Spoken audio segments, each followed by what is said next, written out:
మీకు వందనాలు, మీకు స్తోత్రాలు. బాప్తిసం పొందుచున్న నా ప్రభు మా చెల్లె ప్రవళికను బట్టి ప్రార్థిస్తున్నాం ప్రభు. ఆ చెల్లెని మీరు దీవించండి, ఆస్వాదించండి. ఏసయ్య మీకు వందనాలు, మీకు స్తోత్రాలు. ఏసయ్య ఆయన మా కోసమైన ఆయన పరలోకం నుండి భూలోకానికి వచ్చిన దేవానికి వందనాలు. నా ప్రభు మా కోసమై కల్వరి కొండల రక్తాన్ని చిందించావు, 5 గాయములు పొంది ఉన్నావు నా ప్రభు. ఎన్నో ఉమ్ములు ఎన్నో తిప్పులు పడ్డావు దేవానికి వందనాలు, మీకు స్తోత్రాలు. అయినా నిన్ను నమ్మిన బిడ్డలను నాన్న విడువ ఎడబాయో నా ప్రభు. మరి యొక్క చెల్లమ్మని బట్టి ప్రార్థించినాం ప్రభు. ఈ చెల్లె నా ప్రభు మరి తల్లిదండ్రులకు మంచి పేరు తెచ్చుకునే బిడ్డగా నాయన మీరు దీవించండి, ఆస్వాదించండి నా ప్రభు. మరి తండ్రి నీకు మహిమకరంగా జీవించే బిడ్డగా నాయన మీరు దీవించండి, ఆస్వాదించండి. ఈ చెల్లమ్మను ఒక దివ్వర ప్రవక్తిగా నాయన మరి తండ్రి ఒక దూరకవలే నాయన మరి చెల్లెని దీవించమని ఆశీర్వదించమని ప్రార్థిస్తున్నాను ప్రభువ.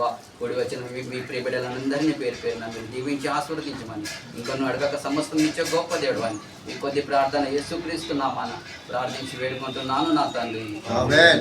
అమ్మ ప్రవళిక శకుడిగా ప్రభువుగా స్వీకరించి మరి జీవితాంతం వరకు ప్రభు కొరకు బ్రతుకులని సంఘం ఎదుట సాక్ష్యం ఇచ్చిన కనుక తండ్రి, కుమార, పరిశుద్ధాత్మ త్రియేక దేవుని నామంలో పాప ప్రవళికకు బాప్తిసం తీసుకుంటాం. ఏం కాదు ప్రభు వందనంబు